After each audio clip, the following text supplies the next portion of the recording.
polygamy debate returns to Utah Capitol, as lawmaker looks to reduce penalties. Utah has enacted tough penalties for polygamy in recent years, in a bid to move past the state's complicated history with the practice. But a state senator now wants to reverse the crackdown and make polygamy a low-level offense on par with a traffic ticket. Utah State Senator Deidre Henderson, a Republican representing Spanish Fork, plans to file a bill when the state legislature goes back in session in January that would reduce the penalties against polygamists.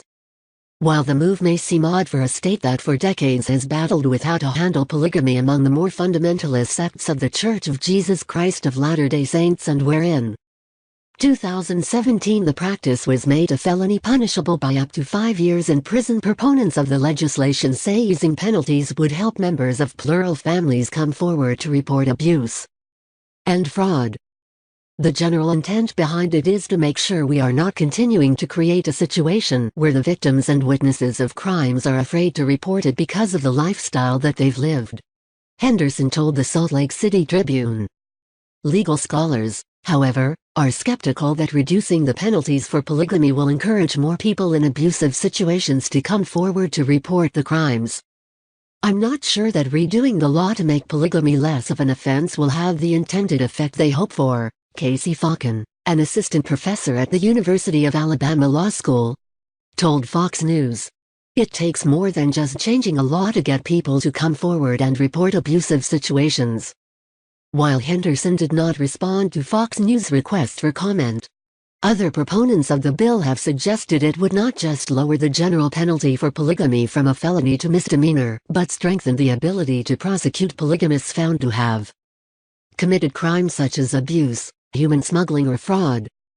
Along with the other changes to the law in 2017, legislators had added penalties of up to 15 years in prison for polygamists found guilty of those crimes. Connor Boyack, president of the libertarian-leaning Libertas Institute, said the new legislation would make it so prosecutors don't have to prove polygamy and a secondary crime in order to file charges, just that polygamy was a factor in the other crime. Utah has a long and turbulent history with polygamy. The practice of plural marriage was officially abandoned by the Mormon Church, which is headquartered in the state, in 1890 as a condition of Utah winning statehood, and today the LDS excommunicates members found to be practicing polygamy.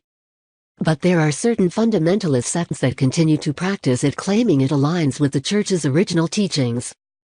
Despite recent changes in state law upping the penalties for polygamy, so far no one has been prosecuted under the revised statutes. And prosecutors in the state have a policy of not charging someone with polygamy unless they are suspected of other crimes. Even when a person is a known polygamist, Utah prosecutors tend to shy away from using the current statutes in their cases. Former fundamentalist Church of Jesus Christ of Latter-day Saints Bishop Lyle Jeffs pleaded guilty in 2017 to defrauding a federal food program and failing to appear in court. But state prosecutors decided against filing bigamy charges under the current laws, despite reports that he has had at least 9 wives. He is currently serving a 57-month prison sentence for defrauding the Supplemental Nutrition Assistance Program (SNAP) and then fleeing. Falcon said that while Henderson's planned bill would be a pretty stark departure from Utah's recent moves to levy heavier criminal penalties against those practicing polygamy, she added that it also highlights the widely varied opinions on the practice within the state. "There are pockets throughout the state that do support the practice," she said. "The reception to polygamy is really varied throughout the state." Presented by News of Voice. More news, www.newsofvoice.com. Please subscribe to our channel. Appreciate on like and comments. Thank you.